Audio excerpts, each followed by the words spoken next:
तो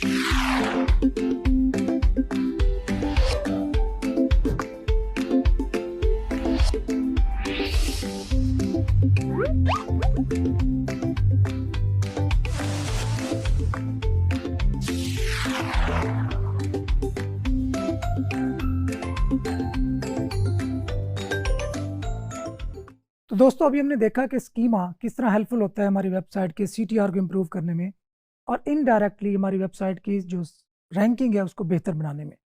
मैं तो पर्सनली मेरी ऑब्जर्वेशन ये है, मैं पर्सनली ये कहता हूँ कि जो स्कीमा है वो डायरेक्टली इम्पैक्ट करता है हमारी सर्च इंजन की रैंकिंग को।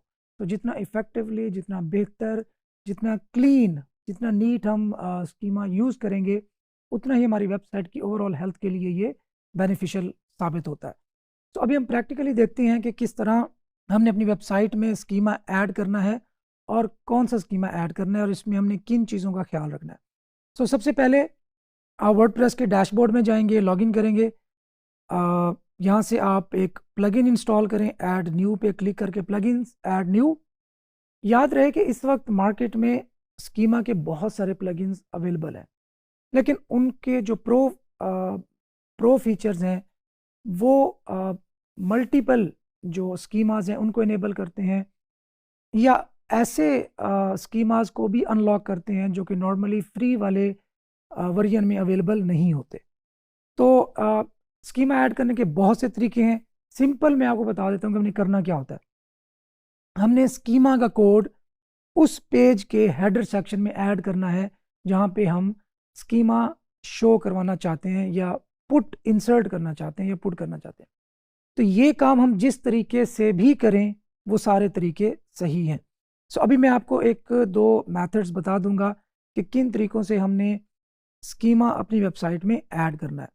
सो ऐड प्लगइन्स पे गए और मैंने एक प्लगइन सर्च किया जिसका नाम है schema and structure data for WP and AMP।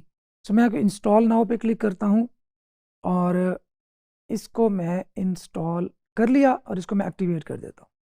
सो इस प्लगइन को एक्टिवेट करने के बाद मैं अब उस प्लगइन को इन एक्शन देखने के लिए ऑल पोस्ट पे क्लिक करता हूँ और किसी एग्जिस्टिंग पोस्ट में स्कीमा ऐड करने की कोशिश करता हूँ। सो मैंने एग्जिस्टिंग पोस्ट को एडिट किया।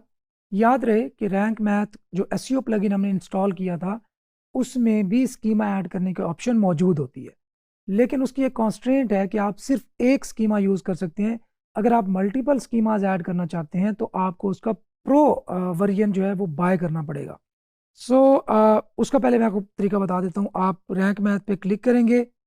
सो साथ ही आप ये थर्ड टैब है स्कीमा के नाम से, ये आप यूज़ कर सकते हैं।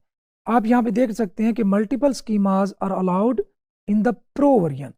फ्री वर्जन में सिर्फ एक स्कीमा अलाउ है। तो अगर हमने मल्टीपल स्कीमाज ऐड करनी है तो हमें प्रो फीचर बाय करना पड़ेगा और उसका सलूशन हमने ढूंढा है जो अभी हमने प्लगइन इंस्टॉल किया, schema and structured data for WP and AMP। अच्छा, अपनी पोस्ट के आप लास्ट में आ जाएं, यहाँ पे आपको कस्टम स्कीमा के नाम से एक लिंक दिखाई देगा। कस्टम स्कीमा पे मैंने क्लिक किया। अब यहाँ पे एक टेक्स्ट एरिया मेरे सामने शो हो गया जिसके अंदर लिखा हुआ है JSON-LD। यहाँ पे मैं अपना जो स्कीमा का कोड है यहाँ पे पेस्ट कर सकता हूँ। अब वो मैंने स्कीमा का कोड लेना कहाँ से है, उसके लिए अगेन मुझे गूगल की खिदमात लेनी पड़ेंगी और मुझे सर्च करना पड़ेगा स्कीमा कोड जनरेटर। सो एक वेबसाइट है instantschema.com। ये बहुत ही ज़बरदस्त वेबसाइट है। इसके अंदर multiple schemas free of cost available हैं। आपने जाना है instantschema.com पे और /schema पे क्लिक करना है। instantschema.com/schema। अब आपके सामने स्कीमा मार्कअप जनरेटर अपीयर हो गया। Which schema.org markup would you like to create. अभी हम लेट्स सपोज फैक का स्कीमा ऐड करने की कोशिश करते हैं। फैक पेज पे क्लिक किया। यहाँ पे अब मुझे पूछ रहा है कि क्वेश्चन नंबर 1 और आंसर नंबर 1। ये मैं अपनी पोस्ट में जाऊँगा। ये मोस्ट इंपॉर्टेंट बात, जो भी स्कीमा आप ऐड करने जा रहे हैं JSON-LD का जो स्कीमा है वो आपको सामने आपके पेज पे डिस्प्ले नहीं होगा, वो सिर्फ आपके सोर्स कोड में रहेगा। और ये बहुत इंपॉर्टेंट है कि जो स्कीमा आप ऐड कर रहे हैं वो स्कीमा तभी ऐड करें जब उससे रिलेटेड कंटेंट आपके पेज पर पब्लिकली भी अवेलेबल हो। सो मैं यहाँ से ये क्वेश्चन उठाता हूँ और इसको यहाँ पे पेस्ट करता हूँ और इसको यहाँ से जो आंसर है ये उठा के यहाँ पे पेस्ट करता हूँ। अच्छा, ऐसा नहीं कर सकता मैं स्कीमा में कोई और आंसर ऐड करूं इसकी जगह पे और यहाँ पे डिस्प्ले में कोई और आंसर हो या मिसमैचिंग हो, तो वही कंटेंट ऐड करना है जो आपके पेज के कंटेंट में ऑलरेडी डिस्प्ले हो रहा है। इसी तरीके से मैं ऐड अनदर फैक्ट, दूसरा क्वेश्चन यहाँ से कॉपी करूँगा, यहाँ उसको पेस्ट करना है, सेकंड आंसर इसी तरह उसको पेस्ट करूँगा। इस तरह के मैं मज़ीद अगर क्वेश्चंस हैं जिस तरह की ये तीसरा भी क्वेश्चन अवेलेबल है, इसको भी यहाँ पे मैं पेस्ट कर दूंगा। बस आपको कुछ नहीं करना, ये ऑटोमेटिकली साइड पे आपका जो फैक्ट स्कीमा है वो जनरेट हो चुका है। आपने यहाँ पे कॉपी करना है। अगर आप टेस्ट करना चाहें अपने स्कीमा को पेज में ऐड करने से पहले, जैसे कि मैंने पहले बताया था, रिच रिजल्ट्स आप यहाँ पे जा सकते हैं। तो यहाँ पे जो मैंने अभी स्कीमा जनरेट किया वो ऑलरेडी यहाँ पे पेस्ट भी हो चुका था थैंक्स टू इंस्टेंट स्कीमा। आपने टेस्ट कोड पे क्लिक करें, testing code, this might take a minutes और 2। अब ये गूगल हमारे कोड को चेक कर रहा है कि क्या ये वैलिड है या किसके अंदर इशू है। सो 1 valid item detected, it means कि हमारे स्कीमा कोड के अंदर कोई एरर इशू नहीं है। सो हम यहाँ पे इसको कॉपी करेंगे, एडिट पोस्ट पे आएंगे और JSON-LD वाली ऑप्शन के अंदर इसको पेस्ट कर देंगे। ऑल डन, अपडेट, हमारा स्कीमा हमारे पेज के अंदर और ऐड हो चुका है।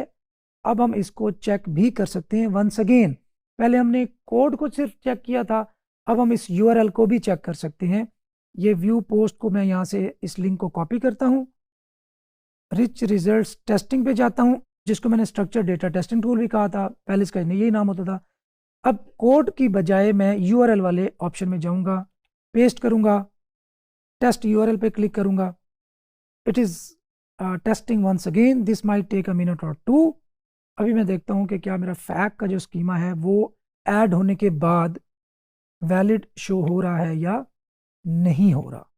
तो आपने इसी तरह सेम तरीका यूज़ करते हुए आप फैक्ट का पेज, आप आर्टिकल का स्कीमा यूज़ कर सकते हैं।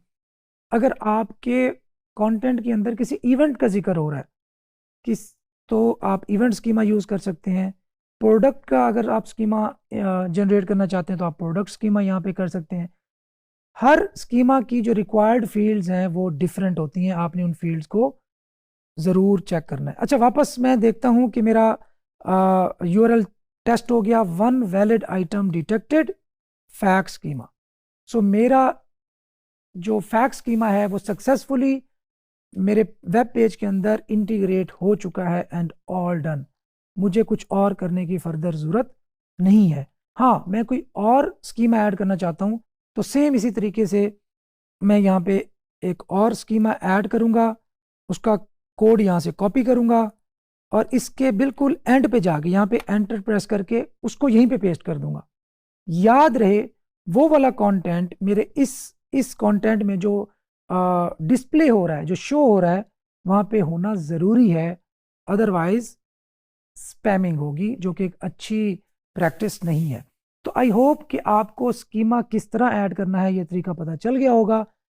तो स्कीमा ज़रूर यूज़ करें, चाहे आपकी जिस तरह की मर्ज़ी वेबसाइट हो, आप सर्विस प्रोवाइड कर रहे हैं, आप अपनी वेबसाइट पे कोई सॉफ्टवेयर्स डाउनलोड करने की ऑप्शन दे रहे हैं, या इवन आप किसी प्रोडक्ट को सेल कर रहे हैं, इवन आपकी ई-कॉमर्स की वेबसाइट है, स्कीमा हर तरह की वेबसाइट्स के लिए इक्वली बेनिफिशियल होता है। जैसे मैंने पहले भी आपको बताया था कि अगर आपकी रेसिपी की वेबसाइट है तो भी आप रेसिपी का स्कीमा ज़रूर यूज़ करेंगे। इससे गूगल को हेल्प मिलती है कि वो डेटा को स्ट्रक्चर्ड कर रखे और उसको प्रोसेस करने के बाद उससे फ्रूटफुल रिजल्ट्स हासिल करे। मिलते हैं अगले लेक्चर में। अल्लाह हाफिज़।